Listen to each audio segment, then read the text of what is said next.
You must understand that the relationship between an empath and a narcissist is never just the story of two individuals with clashing temperaments. It is closer to a myth reenacted in the modern psyche, the meeting of two ancient forces bound by a silent pact. One force is the predator of the soul, feeding on reflection, attention, and control.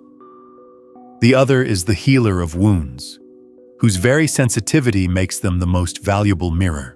Together, they create a secret choreography that looks, from the outside, like intimacy, but is in fact a binding contract neither recalls signing. This is the opening tension. When the empath begins to feel the exhaustion of giving, of tuning every nerve to another's storm, they sense something must break. Their withdrawal is not loud, but it is seismic. By stepping back from appeasement, the empath disturbs a balance that was never truly balanced. At this moment, the narcissist's polished armor begins to crack. That armor, what Jung called the persona, is the elaborate mask used to shield the wounded child within. The child once starved of recognition, met with criticism, or smothered by conditional love. As long as the empath plays along, that armor gleams convincingly. But once the reflection falters, fissures appear. The empath is not simply saying no to one more demand. They are refusing to reflect back the narcissist's carefully staged identity. This refusal shatters the implicit agreement. I will keep you alive by believing your performance. Suddenly, the narcissist faces what they fear most, a mirror that no longer lies. The mask slips, the shadow leaks through. This shadow is not just a list of flaws, it is the unbearable core truths. Shame without name, fear of worthlessness, the hunger for love never admitted. Without their empath's gaze, these truths press closer, suffocating. In this dangerous moment, two paths split.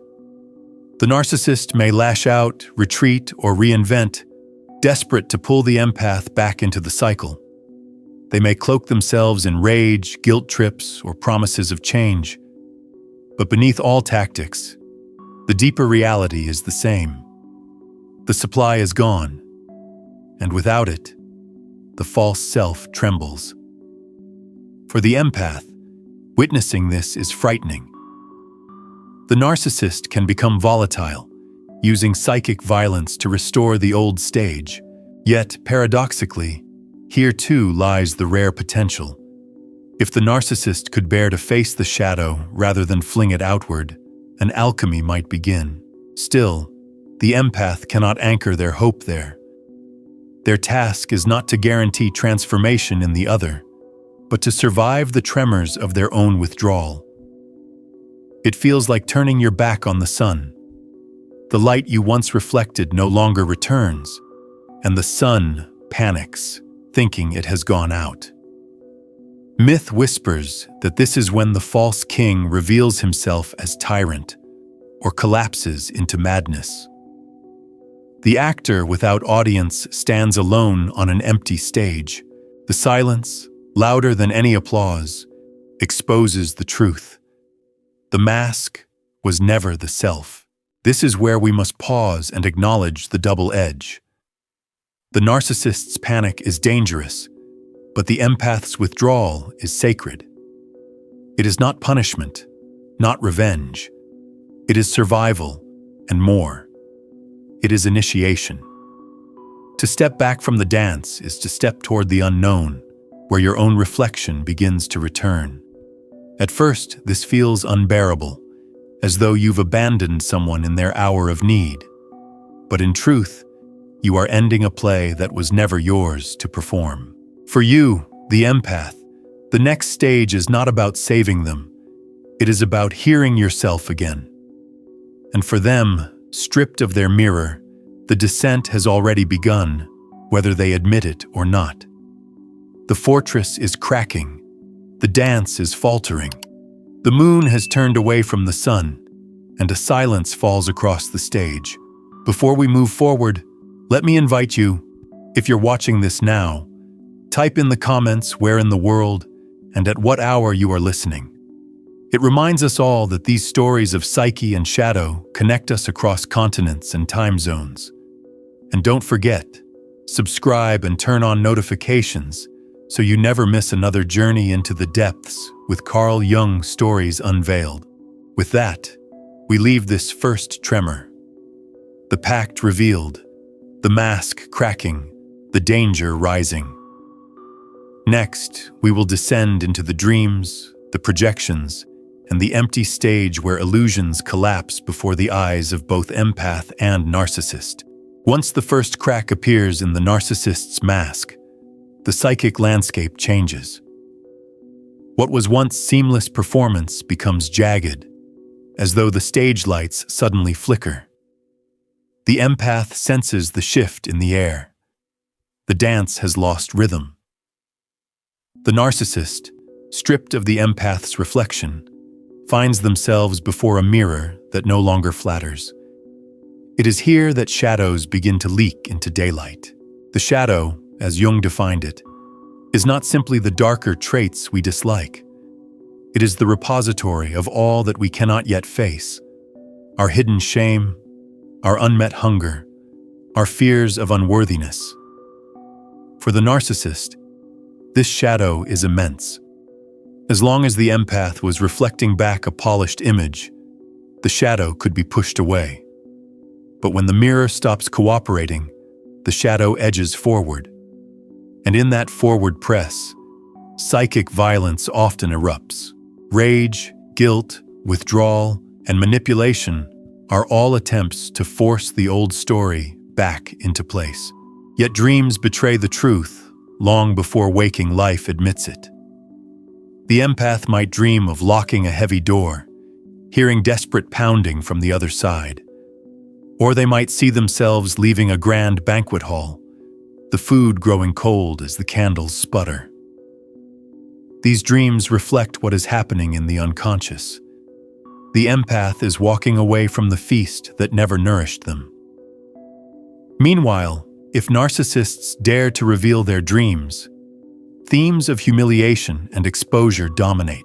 They may see themselves stripped of robes before a jeering crowd, or wandering empty corridors, titles and possessions dissolved. These are rehearsals staged by the unconscious, warning both sides that the illusion cannot last. The narcissist on the empty stage becomes a tragic actor. Without applause, their lines fall flat.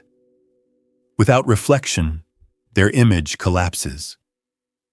This emptiness is terrifying because the persona has been mistaken for the self.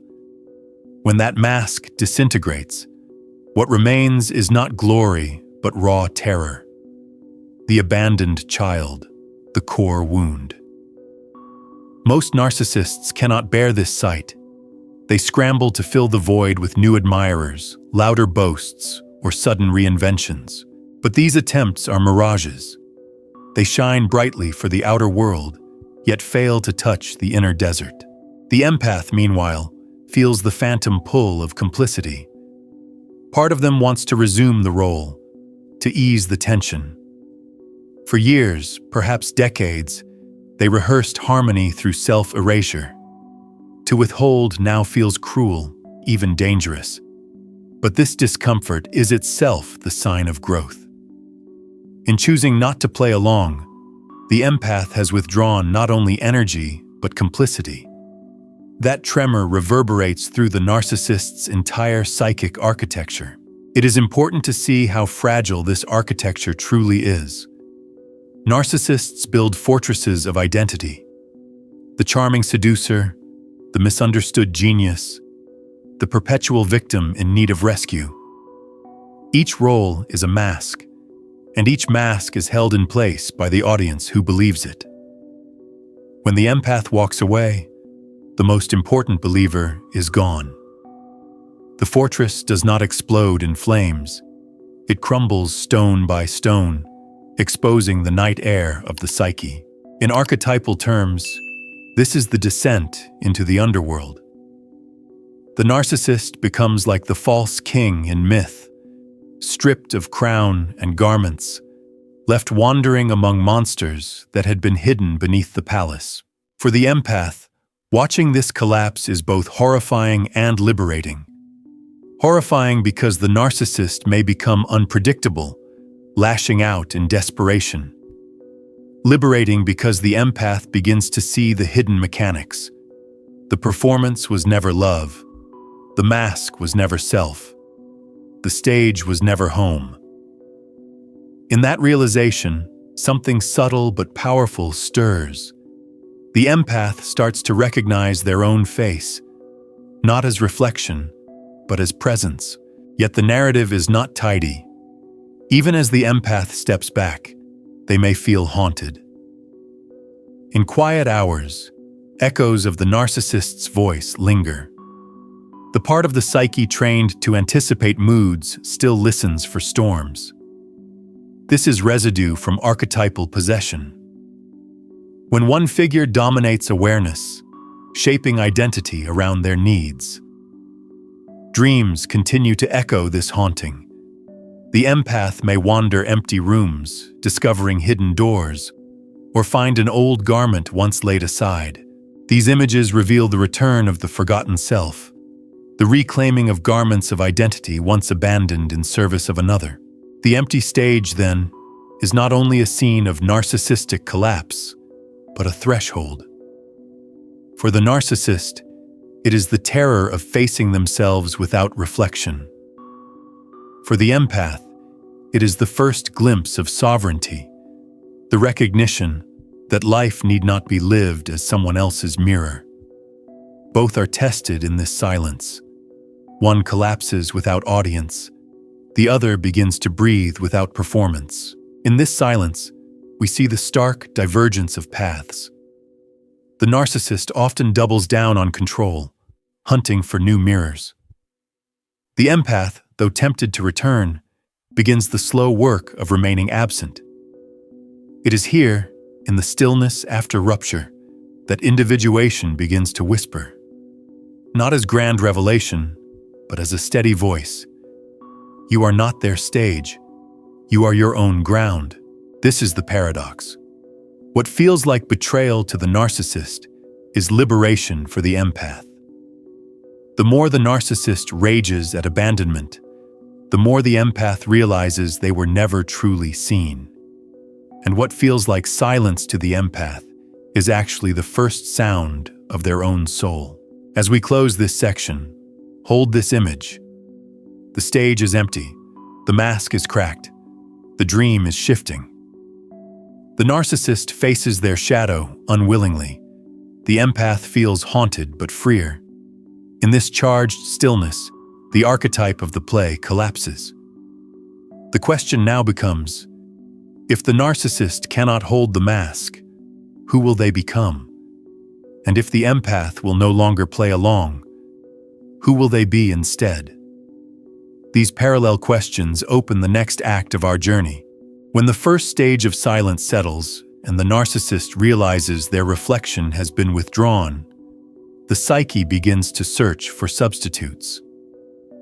This is where we witness the rise of what I call the hunters, ghosts, and tyrants.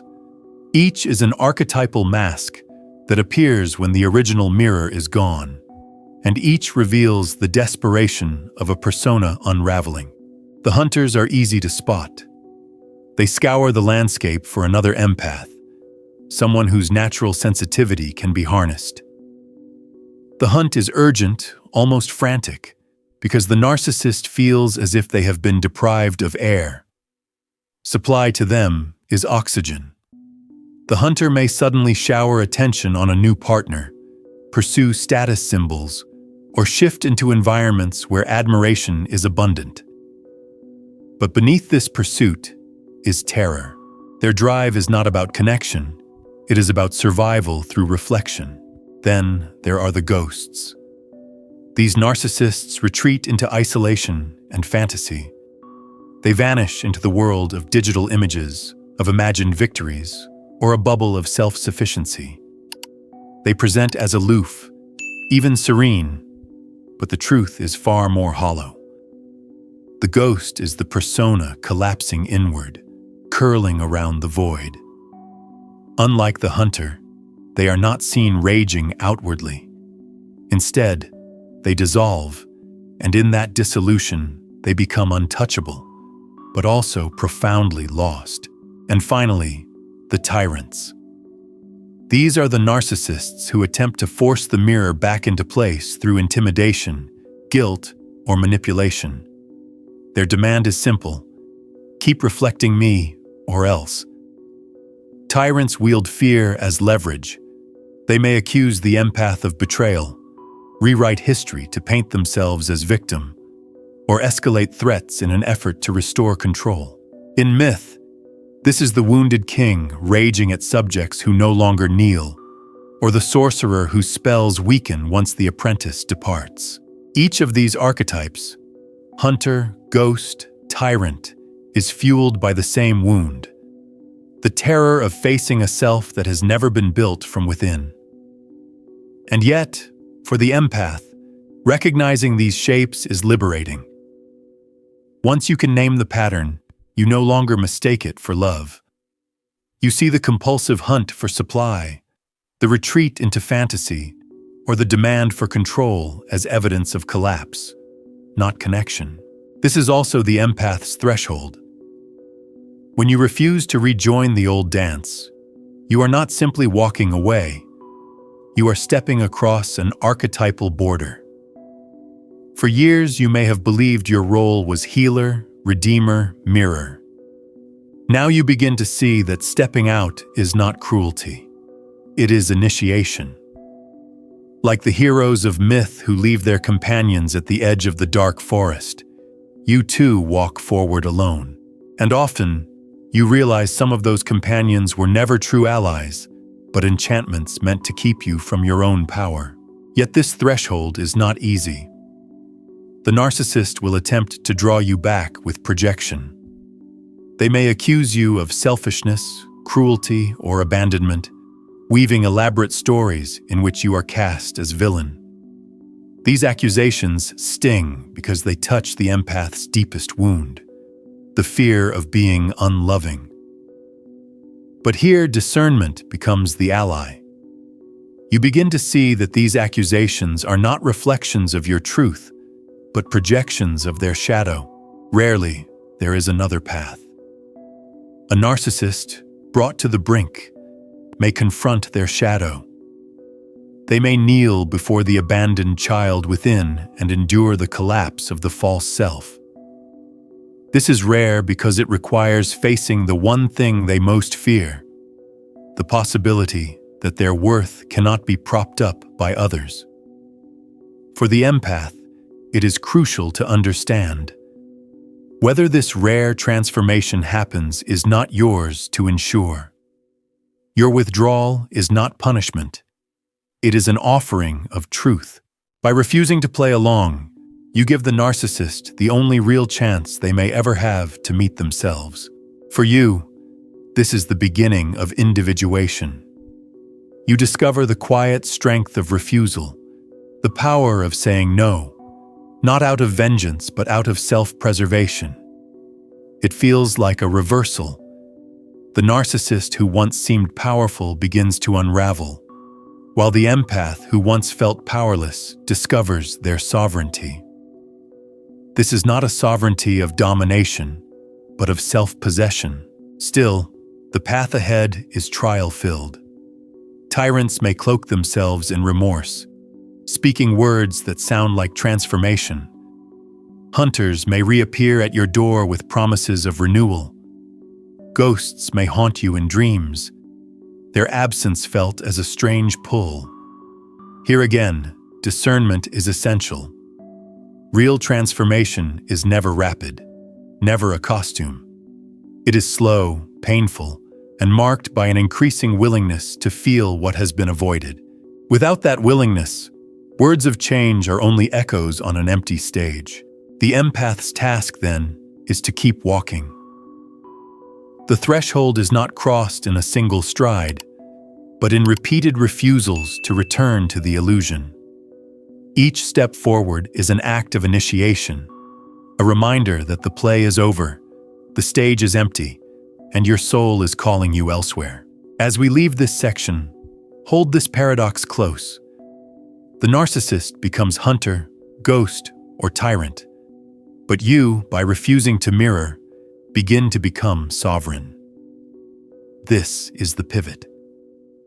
Next, we will trace the slow crumbling of fortresses, the twilight in which the empath reclaims forgotten garments of self, and the rare but profound moment when the narcissist may meet their own shadow face to face. When the narcissist's fortress begins to crumble, the sound is not always loud. There are no flames consuming towers, no earthquakes that split the palace floor. Instead, the collapse comes quietly, stone by stone, as if the mortar that held everything together simply loses its grip. To the outside world, the narcissist may still appear intact, confident, charming, even radiant. But within, roles and masks begin to slip. For years, perhaps a lifetime, the narcissist has built this fortress from personas. The charming seducer, the victim always in need of rescue, the misunderstood genius, the powerful leader. Each role was a stone in the wall, each performance a defense against the abyss inside. Yet all of these roles depended on one ingredient that was never truly theirs: an audience willing to believe. The empath was the most precious of these audiences, because the empath not only reflected their brilliance, but also affirmed their innocence. With the empath gone, the fortress loses its cornerstone. This crumbling is not merely psychological, it is archetypal. In myths, the hero who loses their crown must descend into the underworld, stripped of royal garments, forced to confront monsters lurking beneath the palace. For the narcissist, those monsters are grief long denied, shame buried under bravado, and self-loathing hidden behind charisma or cruelty. These are the creatures they have spent a lifetime keeping in chains. Now, the empath's departure rattles those chains loose. Dreams begin to reveal the descent.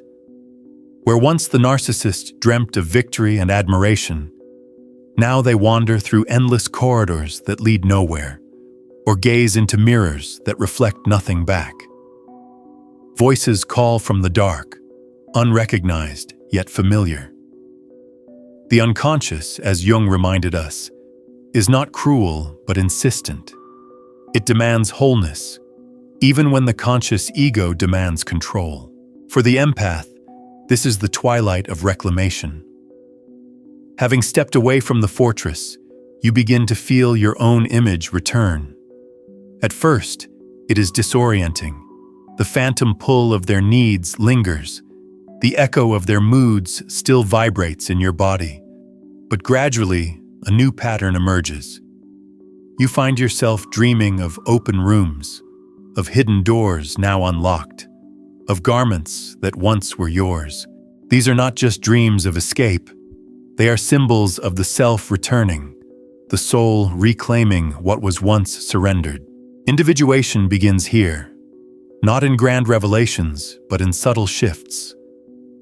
You notice how easily you now say no without guilt. You find that your boundaries feel less like walls and more like doorways you choose when to open. You sense that your worth no longer depends on service, but on being. The archetype of the sovereign begins to take the throne within. This sovereignty is not about ruling others. It is about governing yourself. Meanwhile, the narcissist's path diverges. Some overinflate, building even grander facades in a desperate attempt to mask the wound. Others implode, retreating into isolation and nursing the belief that they have been fatally wronged. And in rare, extraordinary cases, the absence of the empath's reflection forces them to confront the primal terror that has always haunted them: the fear of abandonment.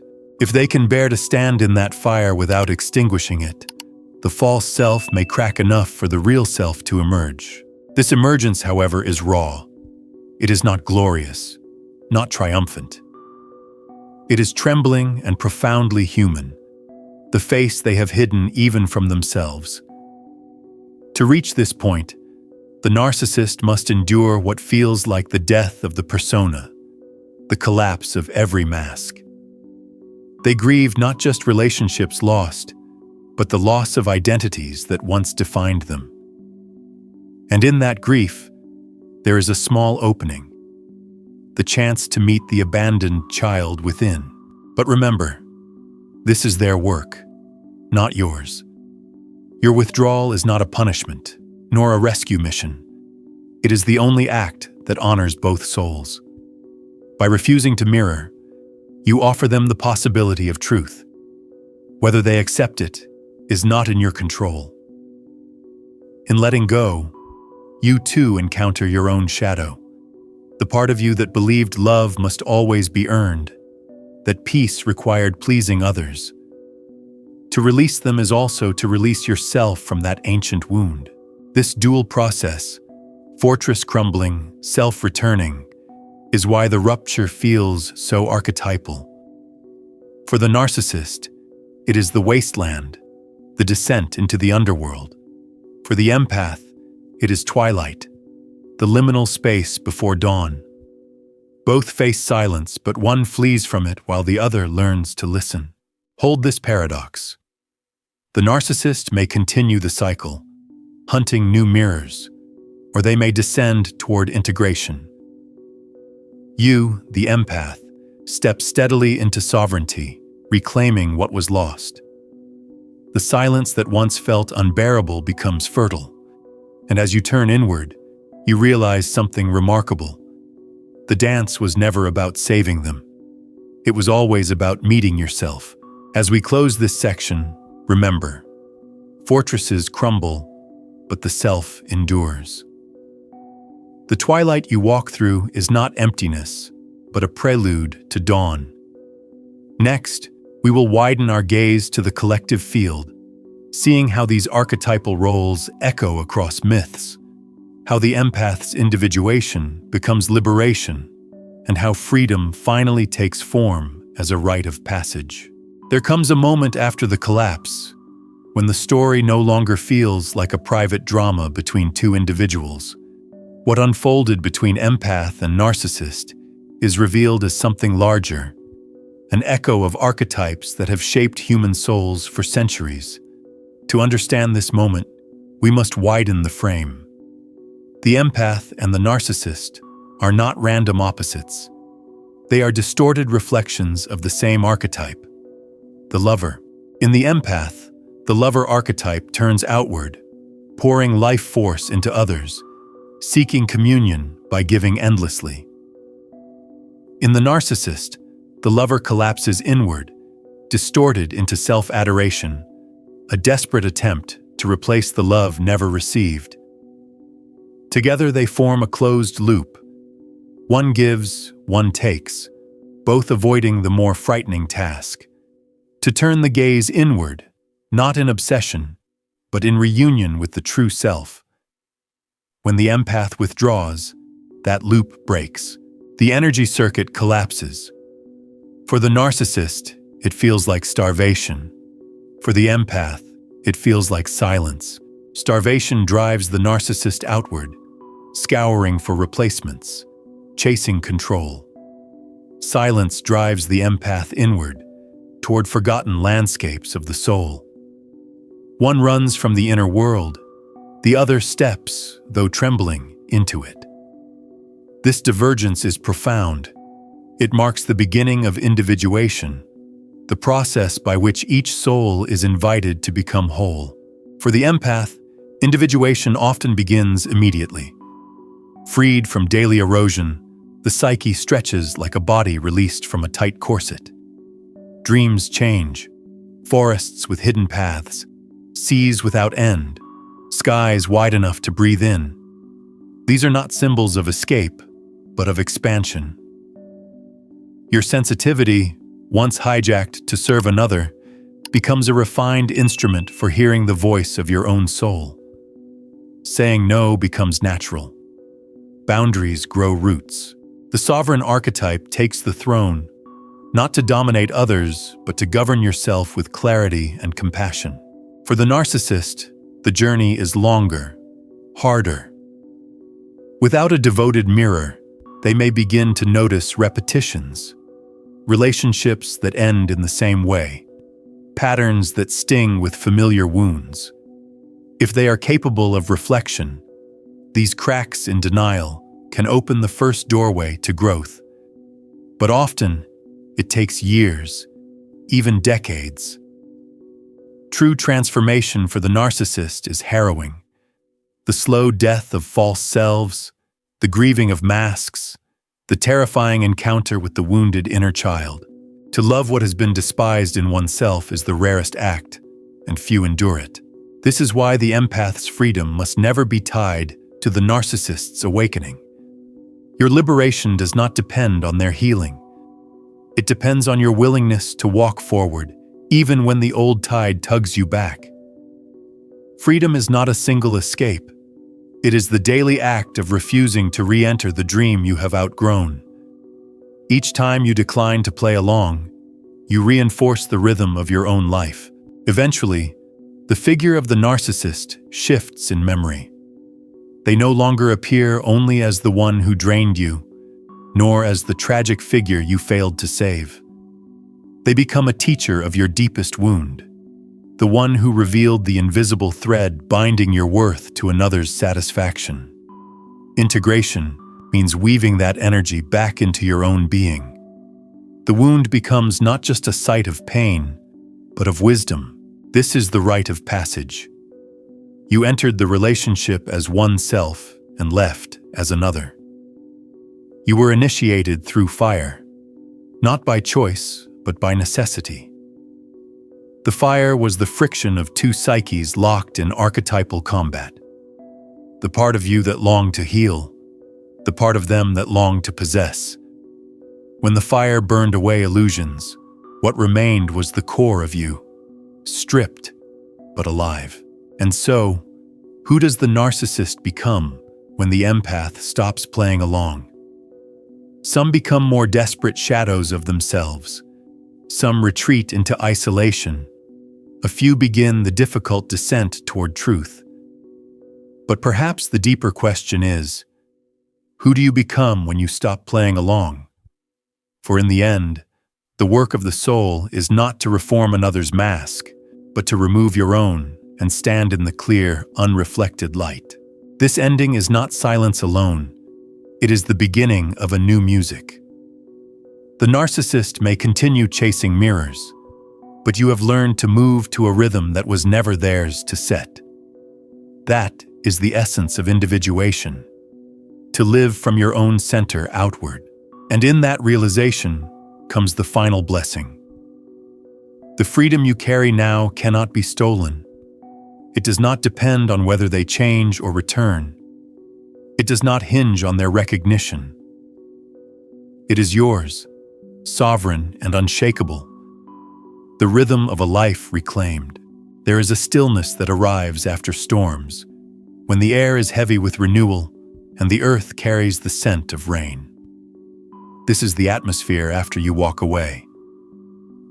At first, you may expect echoes of rage or sorrow to linger indefinitely, but slowly the static clears. The story no longer vibrates with old battles. Instead, it becomes memory. Painful, yes, but instructive. Looking back, you see how each phase carried its own necessity. The dance of ancient forces taught you what could never be learned in comfort. That giving without end is not love. That reflection is not the same as recognition. That silence is not abandonment, but space for rebirth.